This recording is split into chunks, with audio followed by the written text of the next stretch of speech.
ये सब मीडिया के ही लोग हैं।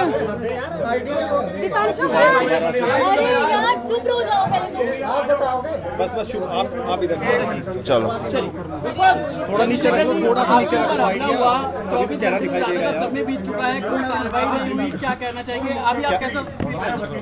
ये आज का हमला नहीं है, ये तो हमला वंचितों पे सदियों से होता है और ये कोई पहला वंचित वर्ग का कोई व्यक्ति नहीं जिसकी जान पे बनाई है। ऐसे बहुत सारे इंसिडेंट हुए, बहुत सारे लोगों की जान गई, लेकिन आज कानून का राज है। जब मेरे जैसे व्यक्ति के साथ ये हो रहा है तो आम वंचित वर्ग के व्यक्ति के साथ क्या होता है, उत्तर प्रदेश में क्या लॉ एंड ऑर्डर है, इसको हमें समझना चाहिए।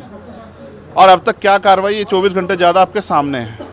मैं तो मौत और ज़िंदगी के बीच लड़ रहा था, लेकिन अपराधी अभी भी खुलेआम घूम रहे हैं। ये बिना सत्ता के संरक्षण के नहीं हो सकता है। क्या इंटेलिजेंस है पुलिस की, क्या उनके पास इंफॉर्मेशन है, सूत्र उनके बहुत बड़े बड़े हो जाते हैं। अब तक क्यों आरोपी गिरफ्तार नहीं हुए? गाड़ी भी बरामद इसलिए हुई क्योंकि गांव वालों ने बता दिया कि मिरकपुर में कोई गाड़ी खड़ी करके गया है। अब तक लोग नहीं मिले। ये वंचितों का बेटा है, अगर मर भी जाएगा तो क्या फ़र्क पड़ेगा, लोग भूल जाएंगे। ये किसी रानी का बेटा नहीं है, तो अगर उसको कुछ होगा, किसी कमिश्नर साहब से जुड़ा हुआ मामला नहीं है कि 4-5 घंटे में कुत्ता बरामद हो जाएगा। मैं मानता हूँ सरकार की घोर लापरवाही है और मुख्यमंत्री का बिल्कुल ना बोलना और बड़े बड़े दावे करना और इस घटना पर ना बोलना स्पष्ट करता है कि मुख्यमंत्री सत्ता को संरक्षण दे रहे हैं, अपराधियों को संरक्षण दे रहे हैं और उनके संरक्षण में अपराधी पल रहे हैं। और ये कानून व्यवस्था के लिए, लोगों के कानून के प्रति विश्वास के लिए बड़ा खतरनाक है। अच्छा, हम लोगों ने सीसीटीवी देखा, उसमें दिख रहा है कि पीछे से गाड़ी आके चेस करती है। क्या कुछ अगर कुछ बता पाएंगे कि आप कहाँ थे, कैसे फायर? देखिए, मैं दिल्ली से लौटा हूँ, मेरे एक साथी की डेथ हुई, मैं थोड़ा सा परेशान था। फिर उस डेथ की सूचना के बाद मुझे आना था देवबंद में। हमारे एक साथी की माताजी की डेथ हो गई थी, उनके यहाँ रस्म पगड़ी का कार्यक्रम था। उनके घर से जैसे मैं निकला, सहारनपुर की तरफ मुश्किल से 50 मीटर चला होगा, एक गाड़ी आती है। मैं फ़ोन पे थोड़ा मेरा ध्यान था, उसने वहाँ से गोली चलती है और वो गोली मेरे कान के पास से निकलती है। मैं अपने साथियों को कहता हूँ कि गोली चली है। पहले मुझे लगा, उस आवाज़ से लगा पटाखा है, लेकिन बाद में जब उसके वो वाइब्रेशन हुई जाते हुए तो मुझे एहसास हुआ गोली, और वो गाड़ी में टकराई भी। फिर दूसरी गोली जब मुझे लगी, बुलेट जो चीरती हुई लोहे के हिस्से को गाड़ी के, और वो मुझे लगी, तब मुझे एहसास हुआ कि हम घिर गए। फिर तीसरी गोली चली, इसने मेरा आगे वाला शीशा पूरा डैमेज कर दिया। चौथी गोली पे मैं नीचे हो गया, जो गोली आपने देखा कि वो सीधी उसमें लगी। अगर मैं नीचे ना होता तो वो मेरी छाती के आर पार चली जाती। फिर वो गाड़ी 10 मीटर आगे जाकर रुक जाती है। वो 2 हवा में फायर करते हैं जैसा मैंने देखा, और फिर उन्होंने फिर हमारी गाड़ी फायर किया। वो गाड़ी के वो फायर जो है गाड़ी के नंबर प्लेट पे लगी। मेरा ये मानना है, उनको ऐसा लगा होगा कि हमने जो काम करने आए थे वो कर दिया, अब ये मर गया। शायद जैसा पहले कई घटना में हो, फिर वो शायद सरेंडर करने के मूड में थे। लेकिन जैसे ही मनीष ने गाड़ी को मेरे कहे से यू टर्न लिया, उनको समझ आया कि ये जिंदा है, तब वो वहाँ से भागे। हमने पुलिस को बताया कि ये गाड़ी का नंबर है, फिर उन्होंने उसको इंक्वायरी किया। पुलिस के अच्छे अधिकारी यहाँ हैं, उम्मीद है वो अच्छा काम भी करेंगे। लेकिन ये स्पष्ट हुआ कि अपराधियों में कोई डर भय नहीं है। कितने लोग थे? 3 लोग थे। 2 लोग असले से हमला कर रहे थे, एक व्यक्ति गाड़ी चला रहा था। चंद्रशेखर जी, कोई थ्रेट कॉल आया हो आपको इससे पहले, कोई धमकी? पिछले कई सालों से आ रही है। मैं लगातार पुलिस को इंटीमेट भी करता रहता हूँ। मैंने डीजीपी को भी लिखा, गृह मंत्री को भी लिखा, मुख्यमंत्री को भी लिखा, यहाँ के पहले एसएसपी डीएम थे उनको भी लिखा। लेकिन डीएम साहब जो पिछले थे, अखिलेश सिंह जी, उन्होंने साफ मना कर दिया कि चीफ मिनिस्टर नहीं चाहते चंद्रशेखर को सुरक्षा दी जाए। मेरे आज भी याद है ये बात, क्योंकि मैंने एलआईयू के अधिकारी द्वारा पूछा कि भाई मैंने आपको बताया थ्रेट भी है, फिर क्यों नहीं हो रहा है?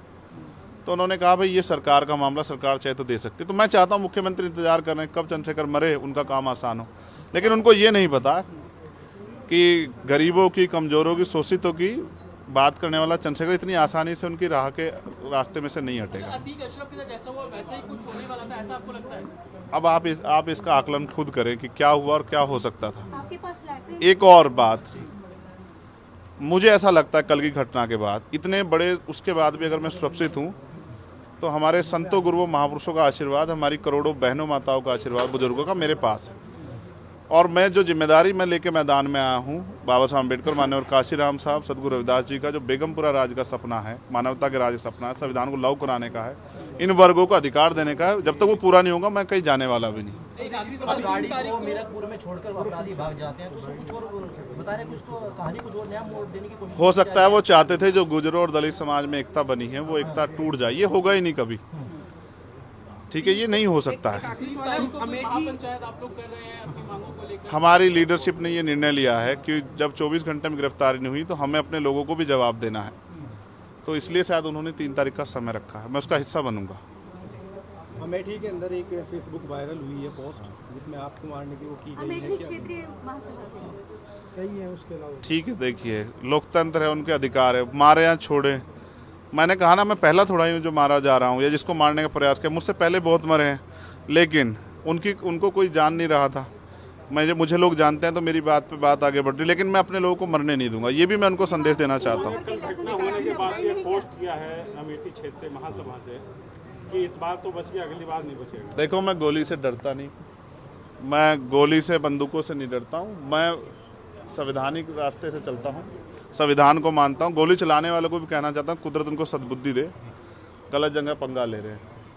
मैं झगड़ा नहीं चाहता, मैं अपने लोगों को भी ये कह रहा हूँ कल से शांति बनाओ को और संविधान के रास्ते चलो। वो हमें डिस्टर्ब करना चाहते हैं कि जो हम राजनीतिक ताकत हमारी बन रही हो कमज़ोर हो जाए, हम दूसरी दिशा चले जाएं। लेकिन ये भी एक अटूट सत्य है कि हम संविधान के जरिए जवाब देना जानते हैं, और किसी को गलतफहमी हो तो वो गलतफहमी सुधारने का समय है। वो क्यों वो कर रहे थे, वो पाला खींच लें। मुझे ही तो मारना है ना, वो बता दे मैं चला जाऊंगा मरने में, अगर मेरे लोगों के साथ तो ये खेल ना खेले ना। मैं तैयार हूँ, अगर मेरे मरने से हमारा आंदोलन आगे बढ़ता, हमारे लोग खड़े होते, मुझे कोई दिक्कत नहीं है। लेकिन उनको ये समझना चाहिए कि ये आज लोकतंत्र है। गोली की भाषा से एक चंद्रशेखर मरेगा तो क्या हो जाएगा, हजारों चंद्रशेखर पैदा हो जाएंगे। ये समाज, बहुजन समाज तो उपजाऊ समाज है। एक मरेगा 1000 पैदा हो, कितने चंद्रशेखर मारोगे? और मारो गोलियों में, सत्ता का संरक्षण आपको है, मुख्यमंत्री आपका अपना है, खूब चंद्रशेखर को मारो। हर जिले से चंद्रशेखर पैदा होंगे। लेकिन बाबा साहब अम्बेडकर और माननीय काशीराम साहब को सपना पूरा करे बगैर संविधान को लागू करवाए हम लोग जाएंगे नहीं। चंद्रशेखर भाई, पहली घटना आपके साथ मुजफ्फरनगर में हुई, दूसरी अब देवबंद में, क्या लगता है कि आसपास का क्षेत्र उससे पहले बुलंदशहर? अगर पहली घटना पे ठोस कार्रवाई हो जाती तो अपराधियों के हौसले कमजोर होते। लेकिन मैंने कहा ना कि एक रानी का नहीं, एक प्राइमरी स्कूल के हेडमास्टर का बेटा है, एक गरीब माँ का बेटा है, तो मर जाए क्या फर्क पड़ा, किसी को क्या फर्क पड़ता है? उनका रास्ते कांटा आसान से निकल रहा है, तो इसलिए उनको लगा कोई वो नहीं। लेकिन जनता समझ रही है। मेरे एक एक खून का जवाब मेरे लोग जो है ना मुझे संरक्षण दे के लेंगे, और वो सबक सिखाएंगे भारतीय जनता पार्टी की सरकार को, जिसके अब संरक्षण में गुंडे पल रहे हैं। एक आखिरी सवाल है, क्या ये पॉलिटिकल अटैक था आपको लगता है? पुलिस जांच कर रही है कि मेरे मरने से किसको फायदा हो सकता है, कौन मुझे चाहता मैं मर जाऊं। पुलिस जांच कर रही है, मुझे उम्मीद है पुलिस फेयर जांच करके, कोई मैनिपुलेट करके नहीं, सही जवाब देगी कि उन्होंने ऐसा क्यों किया। चंद्रशेखर का जो कद बढ़ रहा है देश के अंदर, कई मुख्यमंत्रियों ने भी अब ट्वीट किया है, ओवैसी ट्वीट कर रहे हैं, कहीं और कर रहे हैं, तो इस चीज़ को क्या ये लगता है? कुछ भी गलत होगा तो लोग बोलेंगे। अगर कल मेरी जान ही चली जाती तो लोग फिर भी तो उनको पीड़ा होती, उनको अपना भी देखना है, कल उनके साथ भी हो सकती है। ये लाइन ही विचारधारा ही गलत है कि गोली से वो करो, और ये बीजेपी की भाषा है, गोली मारो सालों को, ये वो उपजाऊ हो रही है। देखिए, बहन जी से मेरी कोई नाराज़गी नहीं है, मैंने उनको हमेशा बड़ा माना, वो मुझे छोटा नहीं मानती अपने परिवार का। उनको ये घटना छोटी लगी, शायद अगर मैं मर भी जाता शायद उनको इस पर कोई शायद बुरा नहीं लगता, मुझे उनसे कोई दुख नहीं है। मेरे लोग मेरे साथ नहीं है बहुत, और वो समझ रहे हैं कि जो उनके लिए मरने को तैयार है, जिसने जो जान पे जिसकी बनाई है वो हमारा अपना है। मेरे लोग मेरे साथ खड़े होंगे, मैं इस लड़ाई को लड़ता रहूँ। लगभग सभी दलों के लोग आपसे मिलने आए हैं, कैसा कुछ देखते हैं, क्या नहीं, मैं उनका धन्यवाद करता हूँ। नहीं, मैं कह रहा हूँ बस सबका धन्यवाद करता हूँ, मगर ये है मैं ये प्रयास करूँगा कि भविष्य में ऐसा किसी के साथ ना हो, इसलिए लॉ एंड ऑर्डर की कानून व्यवस्था अच्छी होनी चाहिए, मुख्यमंत्री उस पर ध्यान देना चाहिए। बात चंद्रशेखर की नहीं है, बात इस प्रदेश में हो रही हजारों बहनों के साथ जो अस्मतें लूट रही है, हर महीने रेप हत्याएं हो रही हैं, लोगों की जान जा रही है, ये सब उन पर वो करता है। तो वो मुख्यमंत्री पद पर बैठे हैं, अगर वो इसको संभाल नहीं पा रहे हैं तो क्या फायदा, फिर उनको इस्तीफा दे देना चाहिए। फिलहाल आप ठीक है, डिस्चार्ज किया जा रहा है? हाँ ठीक हूँ, बस कार्यकर्ताओं ने आज जो है जगह जगह ज्ञापन दिया है, सहारनपुर में दिया, अगली रणनीति क्या रहेगी? नहीं, कोई रणनीति नहीं है, पार्टी के सीनियर लीडर जो तय करेंगे हम लोग उस पर काम करेंगे।